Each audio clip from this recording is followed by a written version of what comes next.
ఈరోజు చూసుకున్నట్టయితే వైఎస్ జగన్మోహన్ రెడ్డి గారు ప్రెస్ మీట్ పెట్టి ఇది ఏదైతే కూటమి ప్రభుత్వం ఉందో ఏ ఒక్క పథకాన్ని కూడా పూర్తిగా కంప్లీట్ చేయలేదు. ట్రిపుల్ బెడ్రూమ్ ఇస్తా అని చెప్పిండు. మేము అంతకుముందు ఇచ్చిన డబల్ బెడ్రూమ్కే గతి లేదు.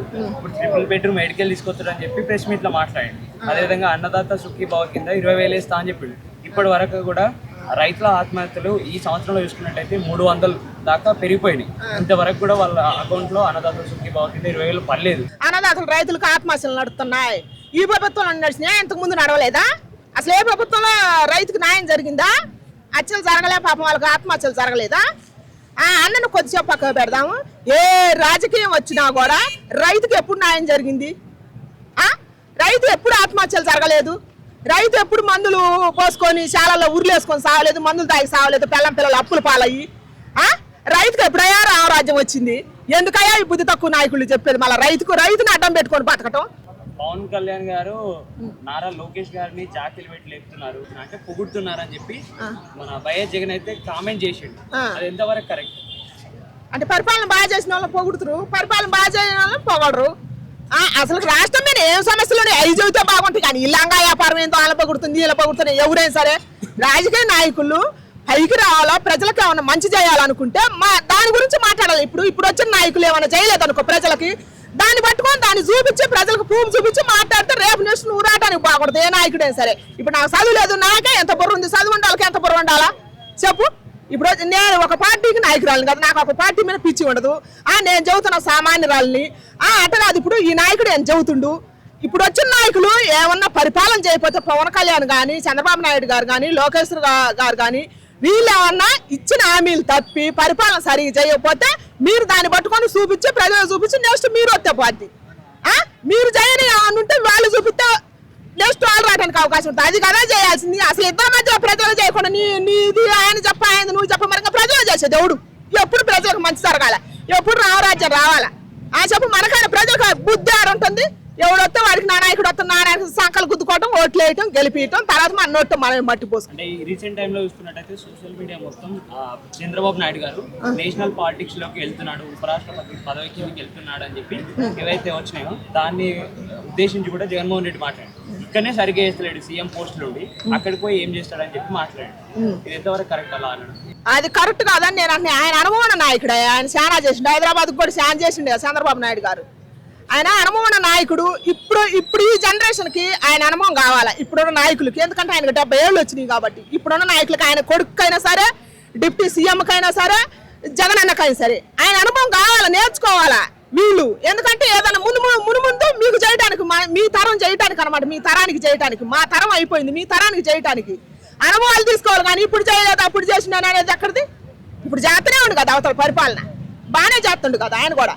అంటే ఈ 2 సంవత్సరాల్లోనే మన చంద్రబాబు నాయుడు గారు 81,000 కోట్ల అప్పునైతే రిజర్వ్ బ్యాంక్ నుండి తీసుకోవడం అయితే జరిగిందని చెప్పి జగన్మోహన్ రెడ్డి గారు ప్రూఫ్తో సహా చూపిస్తా ఉన్నాడు. అంటే అంత అప్పు చేసిండని చెప్పి 5 ఏళ్ల కాలం కాకుండానే 2 సంవత్సరాల్లోనే ఈ విధంగా అప్పుకు అసలు అప్పులు ఈ జగన్మోహన్ రెడ్డి అన్న చంద్రబాబు నాయుడు అన్న పక్కన పెడితే అమెరికా, ఇరాన్ దేశాలు కొట్టుకుంటున్నాయంట. మన భారత్కు ముప్పు వచ్చిందంట. గ్యాస్కి, పెట్రోల్కి అన్నిటికి రేట్లు పెరుగుతున్నాయంట. ఈ మనగాళ్ళు ఈ రాష్ట్రాల మీద కొట్టుకునే కాడికి మన భారత్కు ముప్పు వస్తుందంట. అది చూసుకోవచ్చు కదా.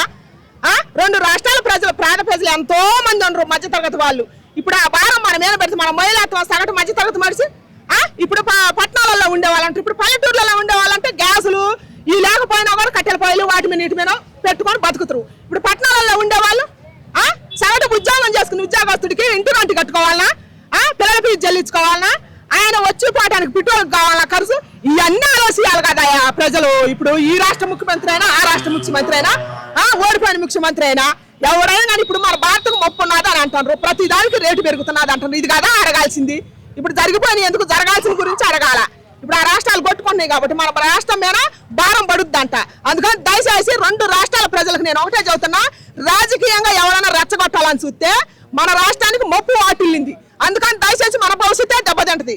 మన భవిష్యత్తు గురించి మనం అడగాల. వాళ్ళు ఏది మాట్లాడినా రాజకీయంగా వాళ్ళతో పక్కకు పెట్టి మన భవిష్యత్తు గురించి మనం మాట్లాడాలని నేను కోరుకుంటున్నా. అంటే రీసెంట్ టైంలో సీఎం చంద్రబాబు నాయుడు మదనపల్లి ఇన్సిడెంట్ ఆ అమ్మాయి పైన ఇన్సిడెంట్ దాన్ని ఉద్దేశంలో పెట్టుకొని ఆడపిల్లల పైన అఘాయిత్యానికి పాల్పడితే వాళ్ళని కఠినంగా శిక్షిస్తామని చెప్పాడు.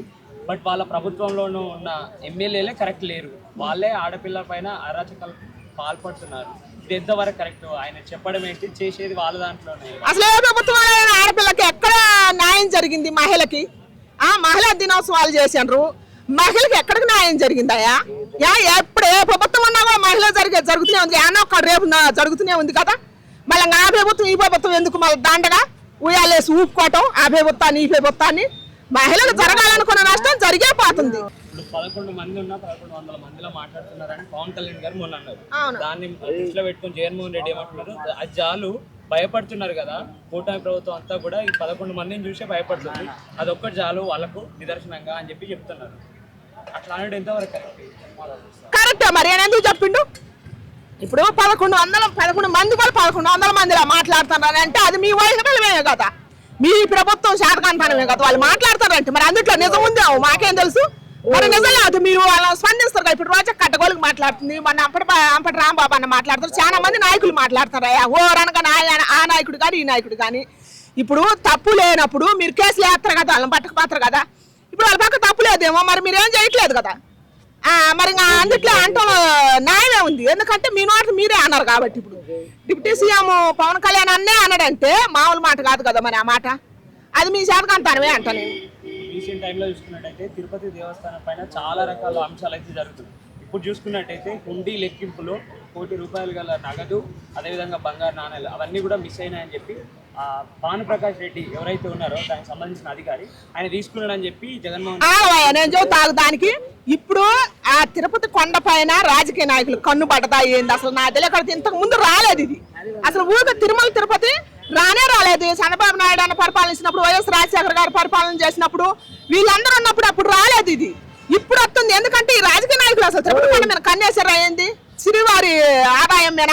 ఇప్పుడు ప్రజలతో అయిపోయింది, శ్రీవారి ఆదాయం మీద పడదో ఏమో. మరి మిస్ కావాలంటే ఎందుకైతే అయితే అన్ని మరి ఏడుకోవడం లేపుతారో ఏమో ఉండే కొద్దిగా. రీసెంట్ టైంలో చూసుకున్నట్టయితే మొన్న ఏదైతే కదిరే లక్ష్మీనరసింహస్వామి ఉత్సవాలు ఉన్నాయో దాంట్లోకి వచ్చేసి కూటమి ప్రభుత్వంలో ఉన్న ఎమ్మెల్యేలకే వాళ్ళ మధ్యలోనే గొడవలు అవుతున్నాయి. బీజేపీ ఎమ్మెల్యే, టీడీపీ ఎమ్మెల్యే మిమ్మల్ని రథం ఎక్కనీయం, ర్యాలీలో పాల్గొనొద్దని చెప్పి వార్నింగ్లు ఇస్తా ఉన్నారు. ఇది ఎంతవరకు కరెక్ట్? చూసారు కదా, ఎప్పుడైనా సరే శత్రువులే వాళ్ళకే పడట్లేదు, మళ్ళీ మా అన్నని ఏలెత్తి చూపిస్తున్నారు. కంపల్సరీ ఏంటంటే దేవుడు అనేవాడు న్యాయంకెళ్ళే సపోర్ట్ చేస్తారు అన్నట్టు దీని ఒక నిదర్శనం నాకు తెలిసి. చూసారా, దేవుడి విషయంలో కూడా వాళ్ళే కొట్టుకొని చచ్చిపోతున్నారు. మళ్ళీ జగనన్న మీద దేవుడి దిశలో తప్పు చేశాడు దేవుడు అని చెప్పి ఏవో పత్తి మాటలు మాట్లాడుతున్నారు. ఏందన్నా వచ్చి కెమెరా ముందు మాట్లాడన్నా, సైడ్ ఉండి ఆడపిల్ల కెమెరా వచ్చి ముందు మాట్లాడుతున్నా, నువ్వు మాట్లాడలేవా? నేను మాట్లాడుతున్నప్పుడు ఆ టాపిక్ ఎందుకు వస్తుంది నీకు? మరి నేను అన్న గురించి మాట్లాడుతున్నా, మరి రా నువ్వు వచ్చి మాట్లాడు. నా ముందు ఎందుకన్నా నువ్వు? కెమెరా ఉందా అవుతా అదే మాట, కెమెరా ముందు వచ్చి మాట్లాడు. కెమెరా ఎందుకన్నా? మరి నీకు భయం ఉంది కదా, భయం ఉన్నప్పుడు నెలకొని ఉండే. ఈ వీడియో కనుక మీకు నచ్చినట్లయితే లైక్ చేయండి, షేర్ చేయండి. మరిన్ని వీడియోస్ కోసం మా ఛానల్ని సబ్స్క్రైబ్ చేయండి. మీ అభిప్రాయాలు మాకు కామెంట్స్ రూపంలో చెప్పండి. మరిన్ని వీడియోస్ కోసం మా ఛానల్ని సబ్స్క్రైబ్ చేయండి.